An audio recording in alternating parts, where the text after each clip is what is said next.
What's up, everybody? Welcome back to another episode of the Stay Tranquilo podcast.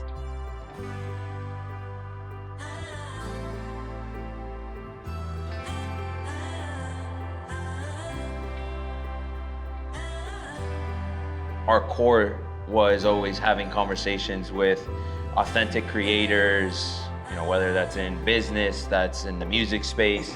We are here joined by Orlando Mendez, aka the Cuban Cowboy. We are here with Miami comedy legend Matt Valent. The Pooch is on camera today. Your fit is definitely 100 today. Listen, you look good. You came in uniform. This is brand new. I appreciate it. Big Garcia apparel right here for the Masters Edition. I had to rep. What does it mean for you to stay tranquilo? To stay tranquilo is just reminding yourself that through the tough times, through the bad times, through the times of most confusion and just lost, that everything is going to be okay. Do the work to figure it out, internally, and to make yourself feel good, to make yourself feel happy, to make yourself the person that you're, set out to be. It's about being present. It's about being a good person. It's about just going back to like what you said, having the right values in life, not overcomplicating things, not trying to be someone that you're not, right? It's just like, enjoy life. Like this life, we don't really get, essentially we only get one shot at this, right? From what I understand. But in this life that you have, make the best out of it and be the best possible person you can possibly be. It's not about being perfect, but it's about just being true to who you are and being calm and relaxing and, Oh yeah, dude. being at peace with yourself. Oh yeah.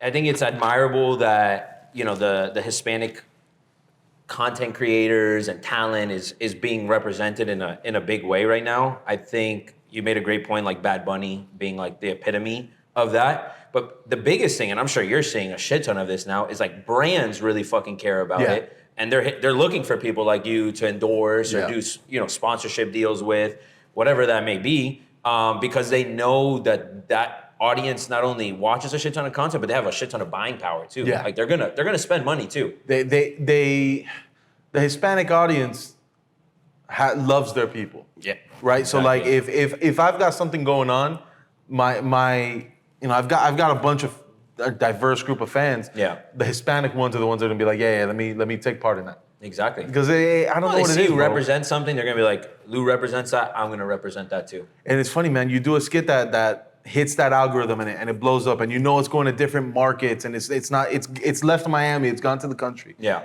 And the comments are flooded with, man, I moved out of Miami, I miss this, I miss the Latino energy, I miss this, like, oh fuck, you come to San Antonio, come to Houston, like we need more people with that energy. That's cool. It's fucking, the people have a thirst for the Hispanic viewpoint, perspective. And I think that's a good segue into like the next part of this, which on, obviously being 305 Day, but Miami in itself is like a brand. And I mean, we've seen it with the whole Only a Date page, like people from all over the world follow that shit because they're coming in, they see all the crazy shit that's happening in Miami. And it really is like Miami and then Florida by itself. Like Miami is legit one of a kind. Nah, yeah, there's a reason we don't tell people we're from Florida. Exactly. I mean, we fuck with alligator. We're from Miami. I'll wrestle an alligator too, don't get me wrong. I got the Florida boy in me, but I'm a Miami boy. Yeah, exactly. We're not Florida man. Nah. We're different. We're Miami people, and we do other weird shit, but we don't wrestle alligators. Some people do, but we don't wrestle alligators. No, we watch though. I'll watch. What is it that you would say is like the thing that makes Miami so unique? What makes Miami unique? That's a good question, dog. I think everyone here either escaped communism or had family that escaped communism. It's not just Cubans. Mm-hmm. It's the Venezuelans. That's true. That's a very good point. Everyone here is closely related to escaping communism. Yeah. And so everyone here just like enjoys what we have Yeah. in this country. And yeah, there's a lot of fucked up shit. We're not gonna get into politics, but everyone in Miami comes with this happiness and this excitement Appreciation, yeah. and positivity and appreciation to the little things. Yeah, that's very so true. where the old heads of stand-up comedy were those New Yorkers and they were complaining. Yeah. I mean, Bill Burr's made a career off complaining about shit, and it's fucking hilarious. Yeah.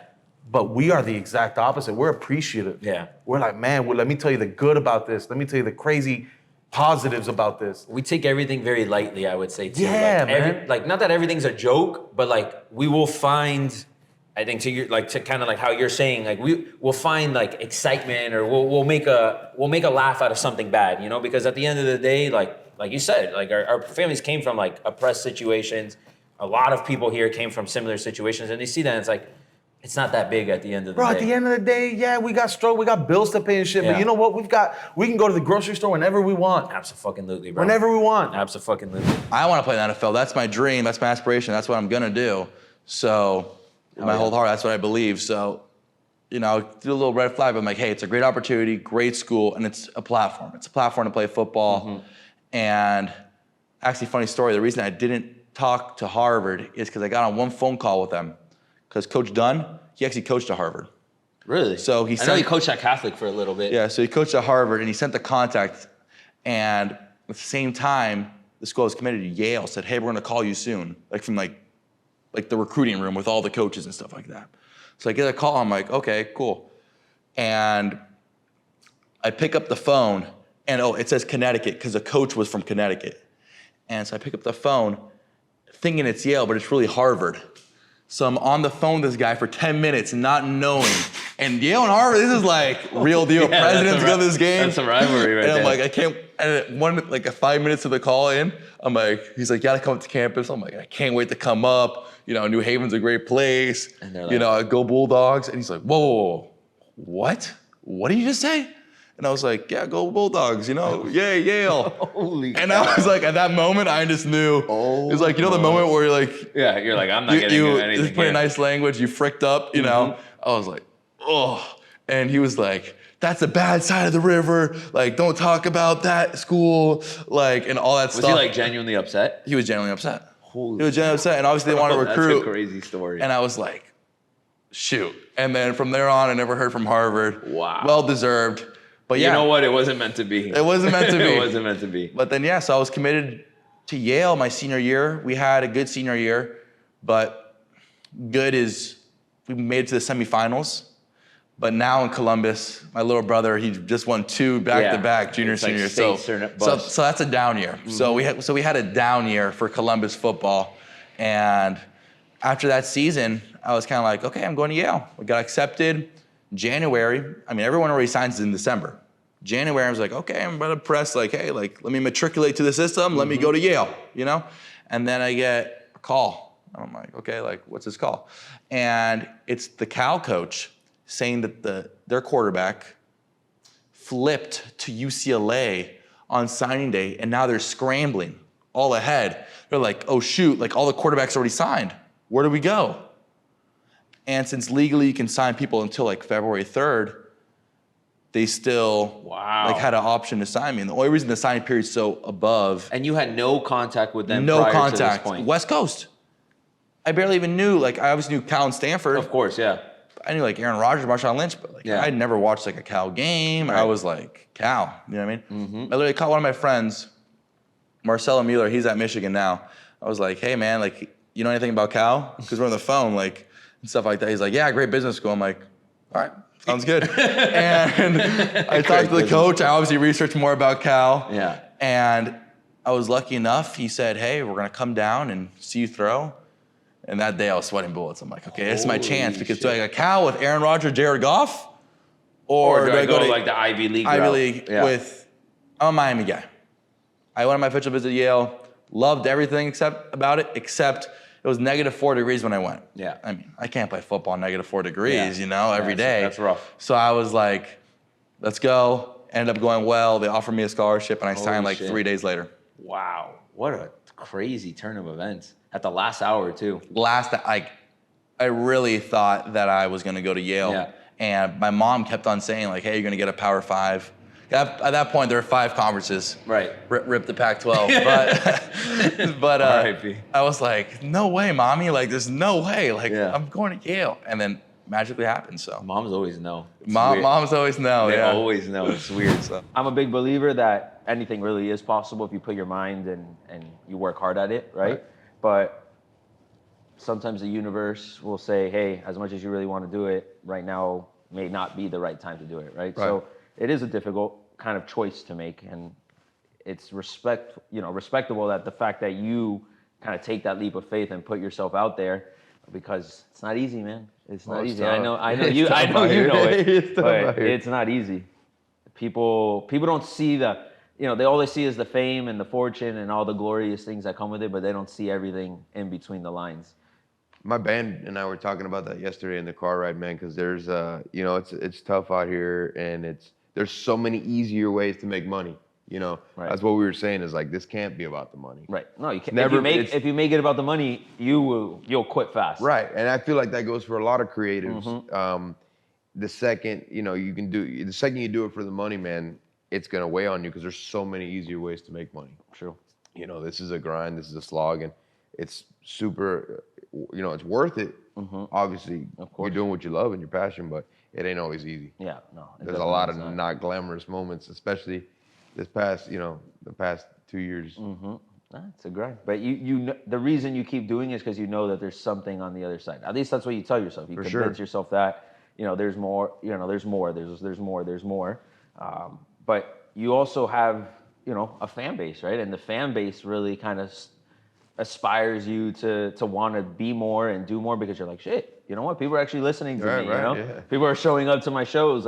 So there's also that validation throughout that process where you're like, I'm doing something right. Like, people are listening to me, and they're watching me, and they're reaching out to me, all these things. And you're like, okay, shit, maybe I do have something on the horizon. Absolutely. No, and there's moments that make it really worth it. It's a gradual climb, and little by little you start gaining fans and gaining audience.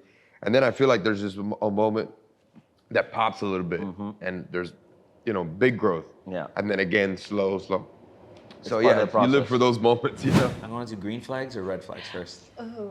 Let's end positive. Okay. So let's start. Let's All start right, let's do, with what would you red. say are red flags in a guy? I'm saying, girl single, she's looking for a guy. What are some red flags you would say? Inconsistency. If he's inconsistent. Explain that a little bit. Inconsistent with, like, he's telling you one thing, but he's showing you something else. Inconsistent with, like, the dates. Like, if it's been 2 weeks and he's only texting you and he hasn't tried to plan another date, probably not looking for I'm not an expert, just from my own experience, This is all personal opinion. Yeah. It's different if he's on a Europe trip, you gotta be open to that. But I think that I've experienced a lot of inconsistencies, and I've noticed that even with what they say, like, things don't add up sometimes. So just keeping your ears open, because I think that that's a red flag. Yeah. You can spot it pretty quickly.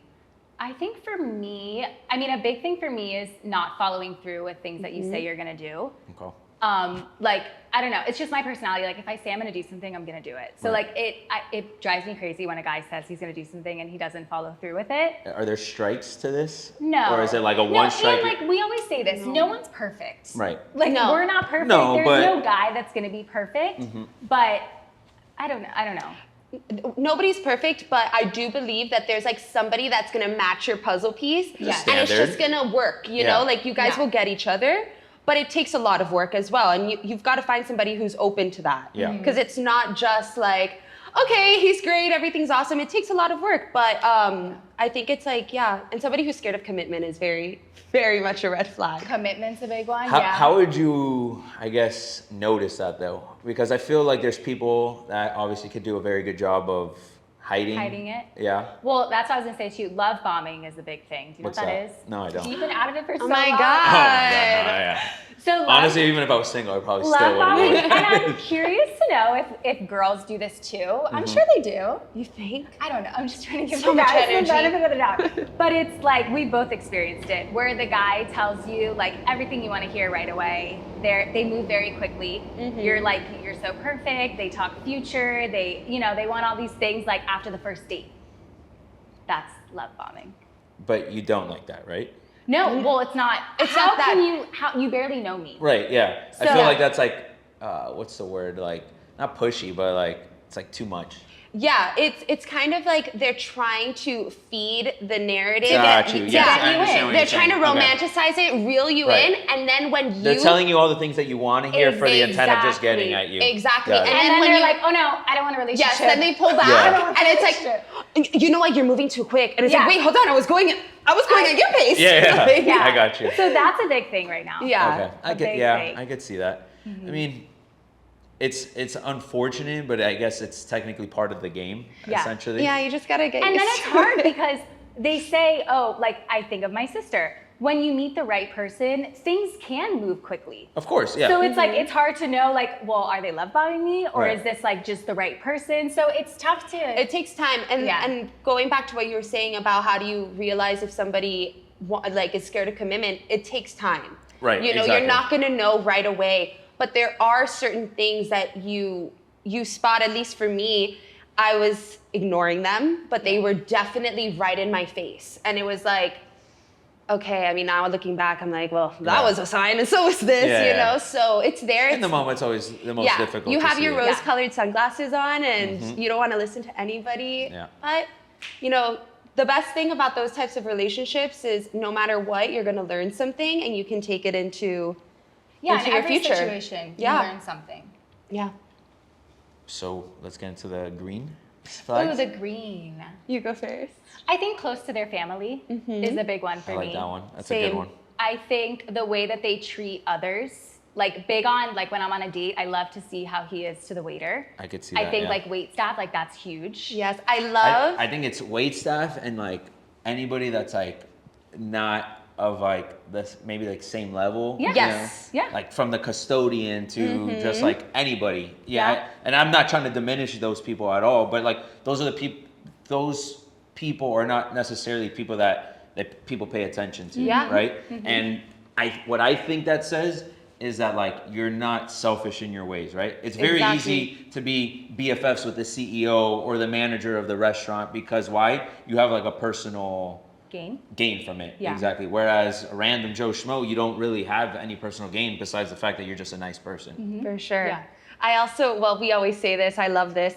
When you're walking like on the street and he moves you to go to the side that's I was not gonna with say, the cars, Do you do that? I do that. that, I See, love that. But all of these things go back to like family, Right. values, how you were raised. So I think that's like a big thing. Just like watching how somebody acts in everyday life, you'll see the type Right. of guy that they are. Yeah. That's true.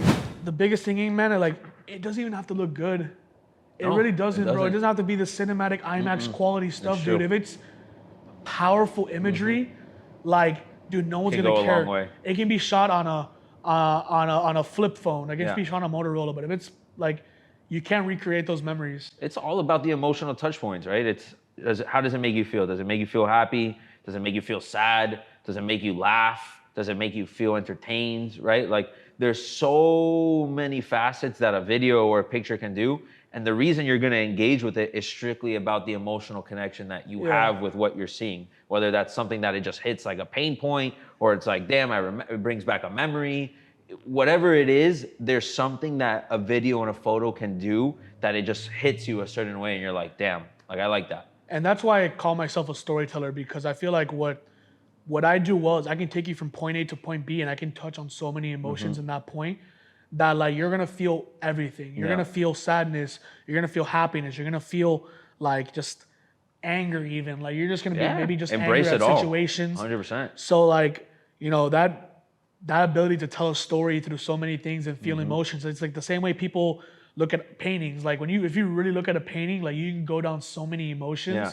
And that's really the business, you know, just like using your videos to tap into the emotions. Yeah. Like some people, when they go to a nightclub and they shoot the environment, it just gets you hyped up. Right. Like, yeah, you're looking at cool visuals, but like that feeling of Right. getting hyped out and going out, getting dressed up, you know, for the girls, getting in their dress, putting on the makeup, going out and just having a good time. Right. Like that's an emotion, you know, for us, you know, whenever we're doing golf stuff, like just, you can feel the stress of the golf game through the camera, like unwillingly. And then it's the appreciation. Like you're watching a golf video and you see someone hit a hell of a shot and you're like, fuck Yeah. yeah, that feels so good, Yeah, you know, man. and you're like, and then everyone gets hyped up, you know, so, Yeah. or you bomb and drive up the middle, like, Yeah. and that's all strictly about some sort of emotional relationship that you have had in real Yeah. life, you know. I think that's the cool thing about it. And even going further, like I was thinking about it, like, look, think about scary movies. Yeah. Bro, like they're tasked to make you feel scared, bro. Yeah. And some of them do a damn good job of Yeah, making you feel man. scared. Even if it's something you've never even witnessed in your life, you just feel it.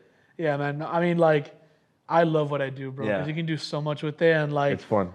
you know, I guess the challenge with it also is that as much as media has become, like, so pronounced nowadays, like, I feel like some people just, like, don't completely get it yet. Right. It's a little saturated. Like, you know, like, especially with, like, you know, what I've tried to do in my life, like, even, like, going through college and stuff, like, no one ever saw me, like, working at a studio and just being locked in a box. Yeah. Like, they all saw me doing something more with my skills and doing something outside of the box. And, like, some people respect it, some people get it. Other people, like, they don't so much now respect it, but they're just, like, kind of confused by, like, oh, like, what do you really want to do with it? Right. Like, what's a What's the camera gonna- outcome? Yeah. what's the outcome? But I think that comes with like the creative landscape. Yeah. There's a level of openness, right? Like obviously you know what you're doing and you have an intent and a purpose, but it's the beauty of being a creative is like Yeah. you're not stuck in this box, right? You could start this way, but tomorrow you could be going this way, you know, going from podcast to then all of a sudden you're promoting documentaries, you know? Yeah. Like you don't really know. And that's the beauty of it because you have that creative liberty to be able to do what you want, the way you want, right? And I think that's where people don't have that connection. Yeah. They say, okay, like you're just filming videos, right? Like, and it's like, no, it's a lot deeper than that. Yeah. And this world, especially when it comes to videography, editing, all that stuff, like it's a never-ending catalog of things you can learn. Yeah. Like it's so much stuff. Like every day I'm learning something else. Maybe a different tactic, a different way Right. of lighting. Like you can go into a wormhole where you're constantly learning stuff. Yeah. Even like the best, even the guys at the top, like they're doing new things. Like they're learning new things. They're trying, you know, experimenting. So that's the beauty of it also. You can never really get bored of it because it's always changing. Every day is a dream, and I'm living my dream. I get to do what I love. It's the greatest blessing in the world to be able to do what you love and to be able to give back to the community and bring happiness and joy to other people through it is magical. So I'm constantly evolving. I'm constantly trying to do cool things, put out myself in new ways with the right people that just make sense to enhance the dream. So Yeah. it's been fun. It's been a fun 2 years since I last saw you, and 100%. there's still a lot more to go. Absolutely. It's always it's never you know, you're never done climbing the mountain, right? But you have to enjoy the climb when you're climbing that mountain, right? Because everyone wants to get from here to here, then they get here and they're not happy and they're wondering why, right? So it's like you got to enjoy the process and the journey of it. And what are some of the things that you've done to kind of enjoy that journey, right? So yeah, no, I'm definitely enjoying the journey. I definitely wake up every day ready to see how the journey and the dream is gonna evolve. So I'm constantly thinking of what's next. I guess that's how you grow the dream. That's how you keep building. That's how you keep putting yourself in the right rooms with the right people. So That's the biggest thing right there. I'm always trying to check things off, and I've checked a couple things off my list, and there's still a lot more check marks to check off for sure. Absolutely. I mean, I think the biggest thing is, you know, living the dream. Everybody wants to live their dream. And some people don't know how to identify even what their dream is, right? And I think that's part of the process where you have to kind of identify, hey, I think I might like this, maybe I don't like this, but you're not gonna know unless you try. And that's part of that journey, right? Where you at least put yourself out there and say, hey, if I'm gonna do this, I don't know what's gonna happen tomorrow, but at least I'm giving my best shot to succeed, right? And as you go through this, you're gonna start to learn a lot along the way. You're gonna be like, okay, maybe I shouldn't make this decision. Maybe I shouldn't make that decision. Maybe I should do this way and not that way. And it's just one of those things that as you kind of evolve, like you were saying, as a human, you start to learn what you should be doing. And that's where you get like that snowball effect and you start building that real momentum. You know the right people to talk to and reach out to. You know what art might work for you and maybe not work for someone else, right? But you've been able to identify that over a long period of time, right? What and to kind of piggyback off of that, like what was that process for you of like almost like identifying yourself over the years of when you started to now? Like how have you found that identity? Yeah, I guess first you got to stay consistent if you are trying to build this big dream and make people believe in what you're putting out there. So I think consistency is key. Yeah.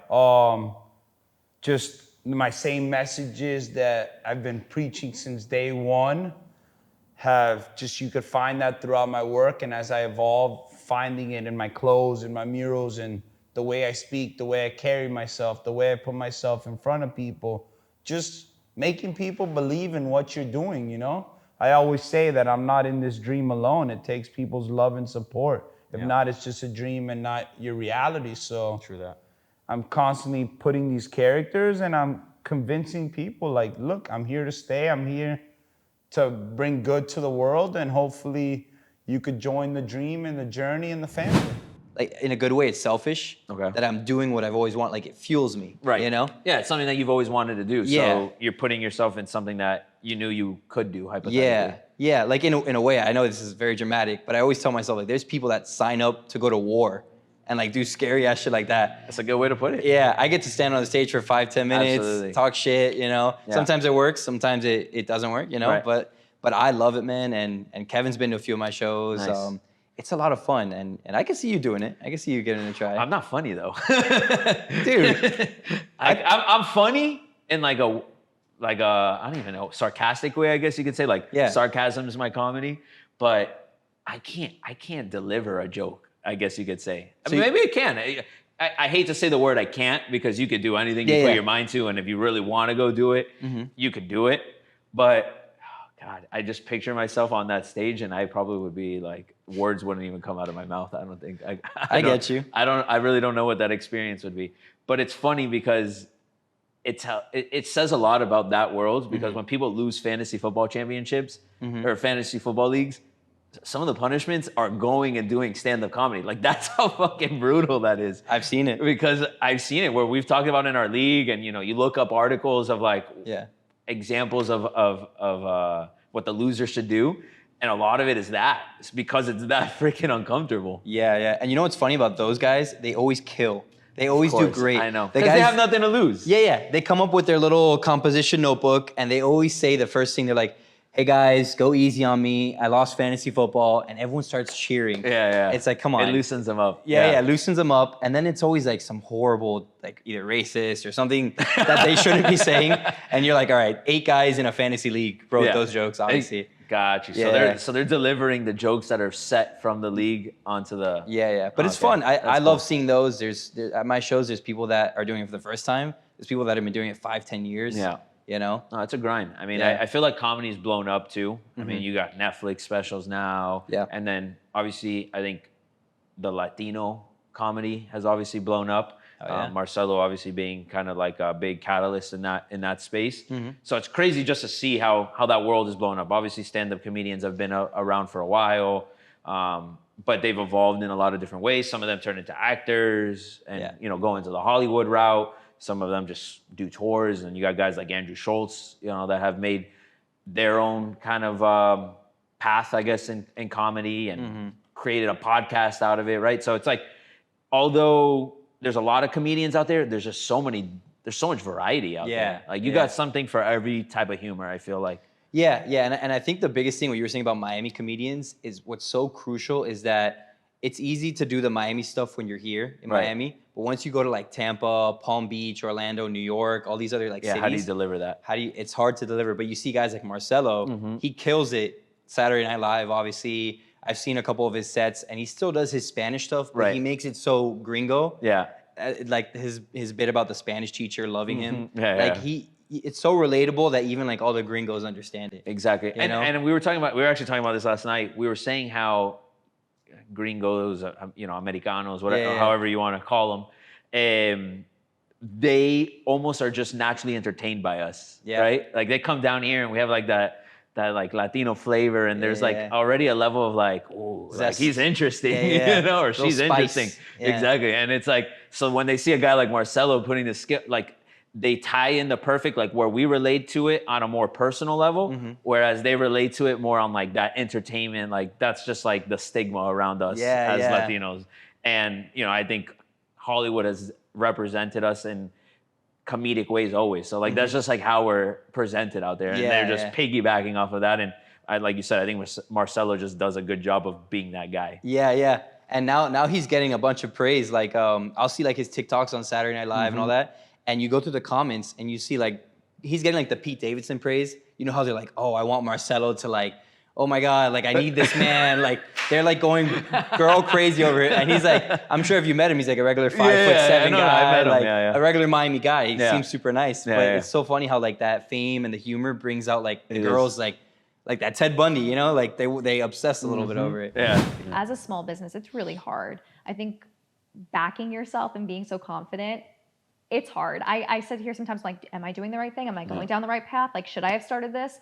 Should I keep going with this? And I'm like, why am I stopping? Like, it's in these moments, like, again, rock bottom, that I'm like, no, Jess, you're going to get there. And having a supportive community of people is key. Like my friends, they are so supportive of me. Even if they don't buy something, they're like, are you doing okay? Like, how can I help you? Like, do you want me to come to a show with you? Like, can I try something on for you? Like, can I post this about you? Like, it's major. And people don't realize that as a small business, networking in that sense, hey, this is my friend's business. Like, she's got great stuff. Try this out. It means everything. And I take note of everything. Like, every single person that has ever bought something from me, supported me. Like, I'm the one-man show. Like, I'm doing everything. I'm packaging everything. I'm shipping everything.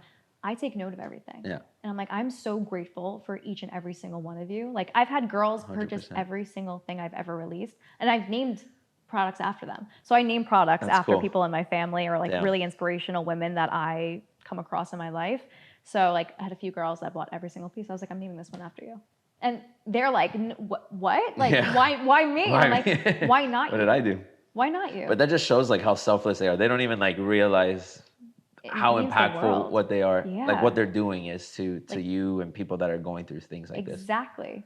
So it's like little things I feel like this. that. I feel the same way. Like when I see people like share our podcast or something like that, or even just comment, you know, whatever it is, and they show up to our events, and I'm like, you're a real one. Like you don't have to do that. Like no one's saying like you have to be here, you know, or you have to do what you're doing. Like you're doing it out of like the kindness of your heart and because you believe in what we're doing. And I'm like extremely grateful for you. And then on the other side of it, you know, it's like you make it hypothetically, right? And you achieve the goal that you wanted to achieve. You know, there's like a little subtle, like you know, little one of those middle fingers at the people that, you know, you're like, yeah, I remember you. Yeah, you know? like, you said you were gonna buy something and you never did. No, it's not even that. It's more like, you know, they don't believe in you, and they're like, like, what is this guy doing? You know, he's just trying to do this or he's trying to do that. And I'm like, well, you just don't see the vision, you know? So I do have a little bit of that. Got a few of those. Yeah. Of course, but you know what? They're the flame in your ass. 100%. That's what I'm saying. It's a little bit of a spark. You know, obviously you find motivation in yourself. You know, I think that's my biggest source of motivation is doing something that I believe in, right? But having those little haters along the way, it doesn't hurt, you know? It matters. Like even on my TikTok, the amount of people that comment like such negative things, but I'm like, I don't care. Yeah. No, I don't care. Like I need that. Like give it. How do you reply to those? Because I have a system for those type of things. It depends. Like if sometimes I'm like, just bless your heart. Like I'll just say something like really sweet. Or that's what I do. I kill them with kindness. I love it. I'm like, you're an asshole, so I'm gonna be a super nice person to you. Like I understand. I see your point of view, but I don't agree. Yeah. Simple as that. It's true. You know Gary Vee? I do. Yeah, he's big into that. Like he'll, you know, someone will be a troll and he'll just so many trolls. Yeah. But you know what? I grew up on Twitter, so I'm like, you can't troll. tell me anything. I'm like, listen, I've already experienced this. I'm 12 years old. Like you can comment the worst of the worst. I'm like, all right. Like you've seen everything. That can't handle it. No, of course. No, then you see that it's a war going on in the comments. Like, And I'm like, I can't. It's not for me. I've gone down the rabbit hole of just like looking at the dialogues between people, and I'm the like, comments are the best section. I'm like, whoa, what is going on in here? Through the comments. It's like a war. Better than the video. Yeah. The only time I'll maybe get a little sensitive is like somebody comments about the Dolphins. I'm like, yo, back off. Sorry, I don't have enough to comment about. No, so it's like, okay. I'm like, doesn't Alex Earl date one of them? Yeah. Yeah. Hey, it works, man. Putting the Dolphins on the map, I'll take it. Listen, it's balance. 100%. the idea was like, if we could get all these guys that have a passion for the game, because basketball's fun as hell. Yeah. Great workout. It's competitive too. Competitive, but like stress reliever, like an escape Exactly. from the real world, especially at the time of 2020, you know? So the idea was if we could give like that feel where like you're noticed, there's highlight videos. We provide player rankings. All our games are live streamed on YouTube. So you play, it's live streamed, and then it gets posted. So you could go back 2 years ago and watch a game that you played, you know, with your buddies. So like just providing all that extra attention and like the content was really like my idea and really what we've been able to execute. But that's really where it started, because I played college basketball, Right. and I'm like, man, not everybody got like that feel and attention. Like if we could provide that for just an average Joe, we really have something. Yeah, you created something where people feel, like you said, that they're in something bigger than just a pickup game on the court. Right? Correct. You're going here, you're creating player rankings. You're creating kind of like something that people look forward to, because, like you said, you grew up playing basketball your whole life. You don't really lose that, right? Like I played baseball and football my whole life. And when it kind of got taken away from me, you almost like lose a little bit of that identity, right? Yeah, Because like you're 100%. so, that's all you know. Like I remember going into college and just being like, all right, I'm done playing ball. Like now what do I do with my life, you know? So Yeah. I was like, okay, I'll get into the strength and conditioning world, because like that's what I like, player development and shit like that. But reality is I was still looking for that, right? Then I started coaching like a little league baseball team because I had a younger brother at the time that was playing baseball, and like that was my way of like staying involved, and then going and playing and just throwing at the park with one of my boys, like, because you build such a relationship with the game. So now here you have people that whether you played even high school, college ball, like that's what you did when you were a kid. You went to the park and you go play with your boys, right? So here now, all of a sudden, you have like a space where you can come with your boys and play competitively, which is sick. Yeah, man. I think mental health is like a huge issue, especially nowadays. I think it's more like, you know, popular and more out in the open, Right. and we all understand how important it is. Even for me, like I play in the league as well. Like knowing like you have a game one day out of the week, right? You get to come here. It's an escape completely, because you know, as an athlete, like when you're in the game, you can't be really thinking about anything else, Right. any problems regarding finances or relationships. Like you're just focused on that game. Yep. And being able to just focus on the game and on the moment, like when that game's over, especially after like sweating, so that physical workout as well, like it's almost like a reset. Like you just feel refreshed, you feel happier. And then not only the game, but leading up to the game, you know, the group chat with your boys and Exactly. being able to reconnect, or going to Flanny's after and having a beer, and then the next day getting the stats and going on the YouTube and watching. 100%. Like it's just a disconnect from everything that's you know, going on, and you know, life could be tough at times as an adult. You know, as a kid, you just worry about the game and school, but as an adult, so many of these guys have so many responsibilities and things going on, that the escape of like having courtside, having a community that they could come and play and get excited for the next game, and it's just kind of like a hobby, but like an escape, you know, like where when you just go play at the park, you play, you leave, it's great. Right. But this is like so much more. It's the buildup and then the after effects of the game.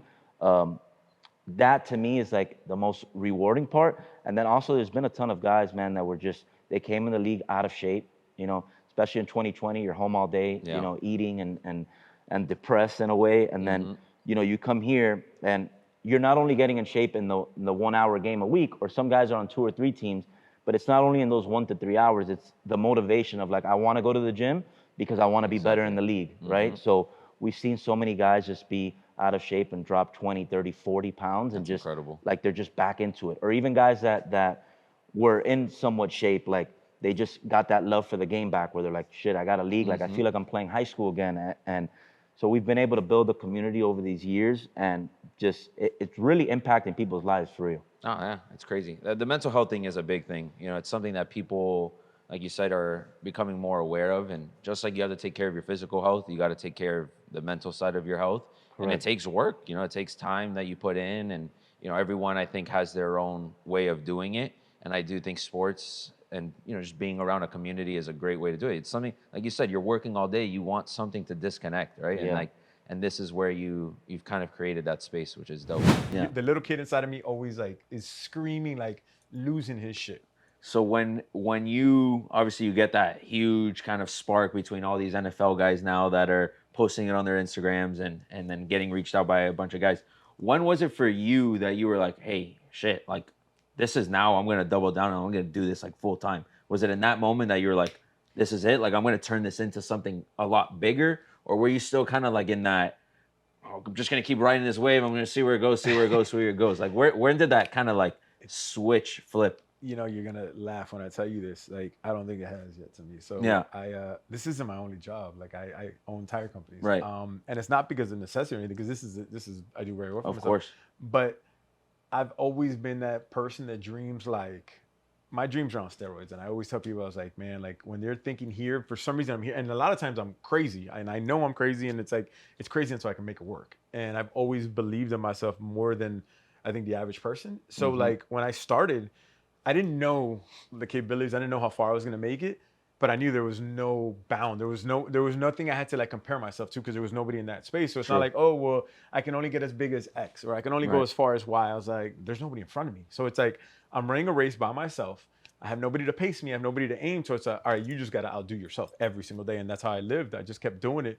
And it's like, the names got bigger, the companies got bigger, the projects got bigger, the checks got bigger.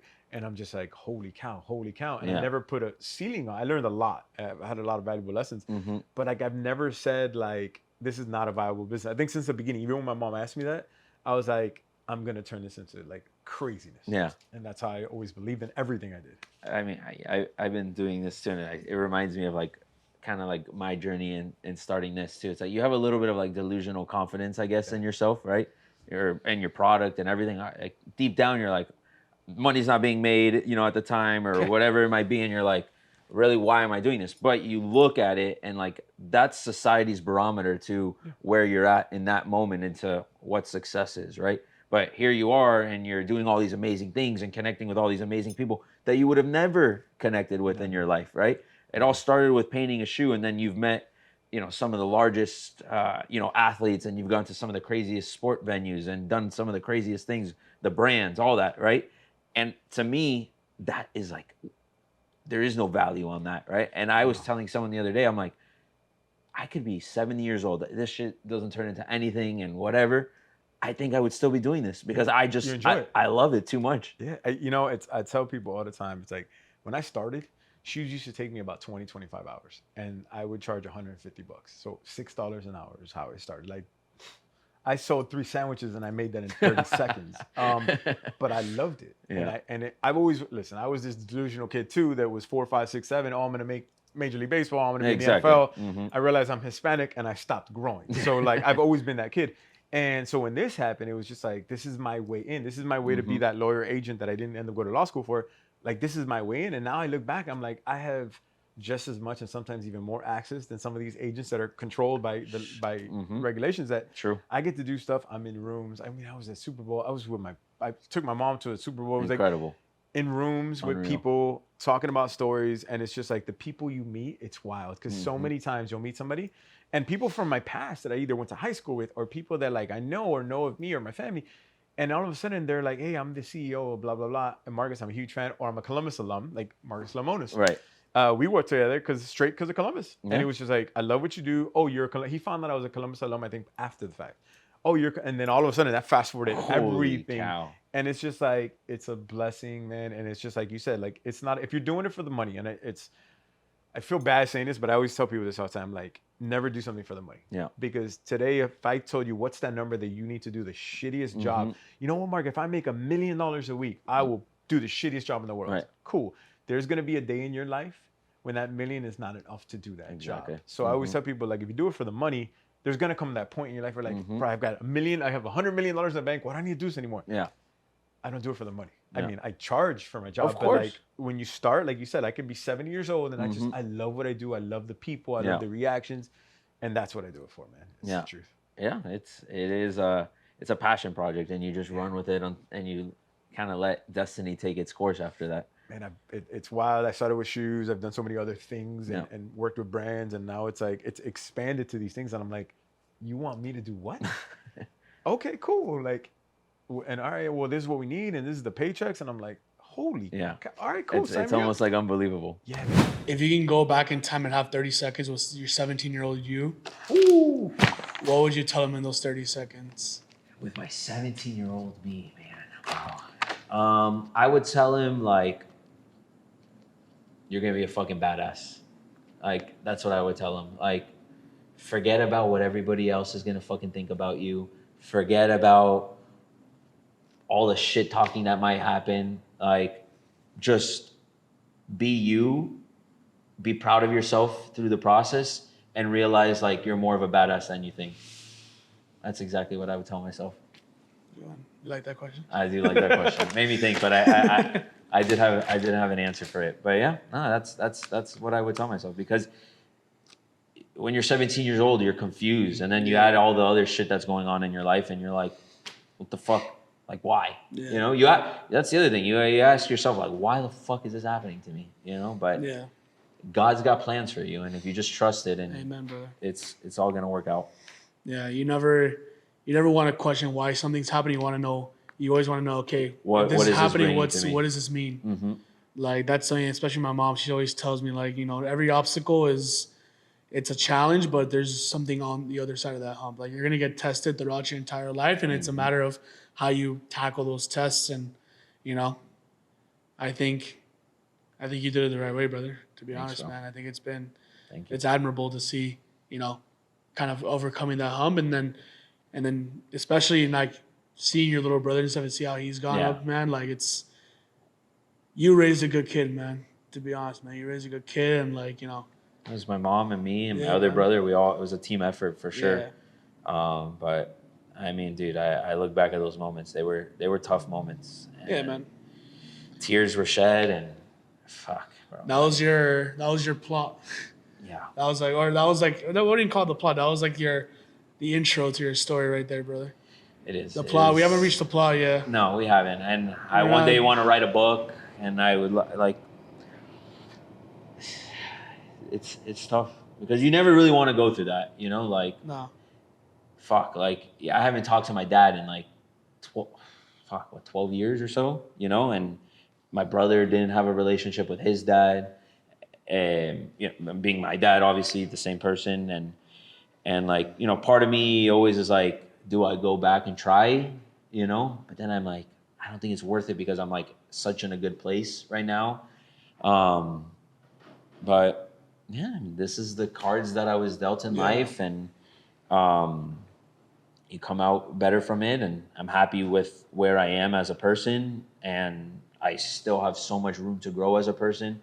I'm so far from, what I know I can be and what I want to give to the world. That's like, I want to do so much good. Like, that's what makes me happy. And sometimes I get frustrated that I feel like I'm not doing enough, but we can only do what we can do, and eventually we'll continue to get those opportunities, and you can help at such a little scale. I think just being kind and reaching out to people, there's always opportunities to help someone, and you just got to put yourself out there and be willing to do it. So I think obviously I came out a way better person from it because I had no perspective on anything at 17 years old, and it forced me to mature, but I am, again, very happy that the way I've come out, I think my brothers, like you said, have come out on the other side of this amazing. My mom has come out super strong, and No, we're just growing, bro. Now you're just growing, man. It's just growth. It's part of Now it. it's just growth. I mean, it's crazy because like you talk about all that, but like right up until the point where I met you, I was super confused about what I was gonna do in my life, dude. Yeah. And like Sometimes I still question shit to this day. Yeah, and then like talking about you doing like the way you like want to go about like just making the world a better place, but like that was all I wanted to do too, Yeah. bro. I just wanted, like, especially like seeing what my parents did for like they, through their schools and like changing so many lives for some of these kids that everyone pretty much Yeah. told them no. I love that. So I was like, how can I use what I can do behind the camera, like my skills, to do that? And then like, bro, like you said, bro, you never know. One day Val texts me, he's like, hey, my boyfriend, he has this little brand thing. He's like, it's like some little podcast. Like, can you just talk to him for a little bit and see what he wants to do? And I did. You're not flavor, dude. You want to know something? Like, now that we're having this conversation, like, my biggest like wish is that like people, and I guess this is obviously part of the reason why we're doing this, but like I really wish people knew why I want to do this. Yeah. You know, like I'm not trying to be famous. Like I'm not trying to be an influencer. Like I don't want to do that. And like that was part of the reason why I also slowed things down, because I felt like people were probably like, "Hey, look at Mr. Yeah, Big I got Shot." caught up in what people would say for sure, and even if they weren't saying it, I was convincing myself that they were saying it. But like, I never wanted to do it for that reason, and I almost felt like it got diluted in the process of it because of the fact that people were going on social media and being hoorah this, hoorah that, and look at me, look at me, look at me. And like I tell you all the time, like the Stay Tranquilo is not the Andre brand. Like it has nothing to do with me. I'm just the face that's preaching a message, but I want it to be something that you engrave in yourself, that if you're ever down and you're ever not having a good day, that like just remind yourself to stay tranquilo, that everything will be okay.